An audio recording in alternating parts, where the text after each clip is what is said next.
حرام کا لقمہ آپ کے پیٹ میں ہے، آپ حرام کماتے ہیں، حرام کھاتے ہیں، غوث اعظم کی چوکھٹ سے بھی فیض نہیں ملے گا۔ غوث اعظم کی چوکھٹ تو غوث اعظم کی چوکھٹ رہی۔ سنو اپنے محبوب کا فرمان۔ ایک بندہ لمبا سفر کر کے،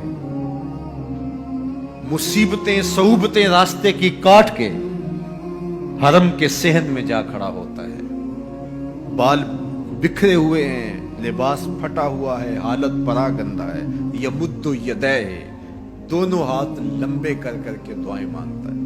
وَمَطْعَمُهُ حَرَامٌ وَمَشْرَبُهُ حَرَامٌ وَمَلْبَسُهُ حَرَامٌ وَغُذِيَ بِالْحَرَامِ فَأَنَّىٰ يُسْتَجَابُ لِذَٰلِكَ۔ اس کا کھایا حرام کا ہے، اس کا پیا حرام کا ہے، اس نے جو لباس پہنا ہے وہ حرام کا ہے۔ میرے حضور فرماتے ہیں بتاؤ اس کی دعا حرم میں کیسے قبول ہوگی؟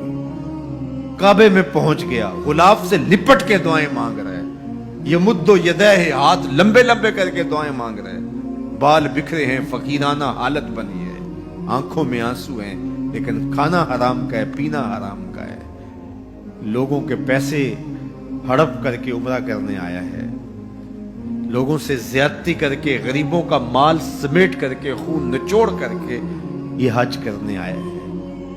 میرے حضور نے فرمایا اس کی دعا قبول نہیں ہوگی، کعبے میں بھی قبول نہیں ہوگی۔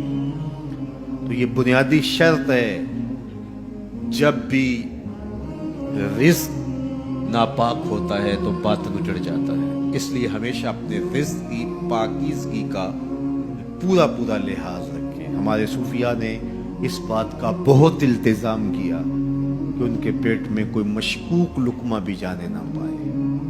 انہوں نے اپنی زندگیاں اس حوالے سے اتنی روشن رکھی، اپنا رزق اتنا پاک رکھا، رزق کے ذرائع اتنے پاک رکھے۔ حضرت امام احمد بن حنبل تشریف فرما تھے، ایک خاتون آئی پردے میں لپٹی ہوئی، حضرت ایک مسئلہ پوچھنے آئی، پوچھئے۔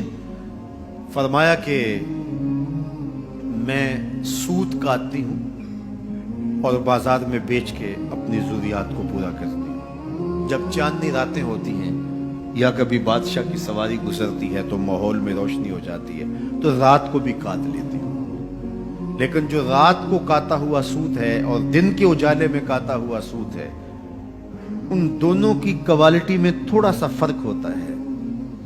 تو کیا میں رات والے کاتے ہوئے سود کو دن والے سود میں ملا کے فروخت کر سکتی ہوں؟ حضرت امام احمد بن حنبل نے سنا تو فرمایا خاتون اپنا تعارف کرواؤ، کون ہو؟ خاتون نے کہا سائل کی ذات نہیں پوچھی جاتی، آپ مجھے بتائیں مسئلہ کیا ہے؟ فرمایا نہیں، بعض مسائل ایسے ہوتے ہیں سائل کی حیثیت سے مسئلے کی نوعیت بدلتی، تمہیں بتانا پڑے گا تم کون ہو۔ اس نے کہا بشر حافی کی ہمشیرہ ہوں۔ کہا تمہارے لیے جائز نہیں ہے۔ میں اور آپ دیکھیں کہ ہمارا رزق کہاں سے آتا ہے، ذرائع رزق کیا ہے۔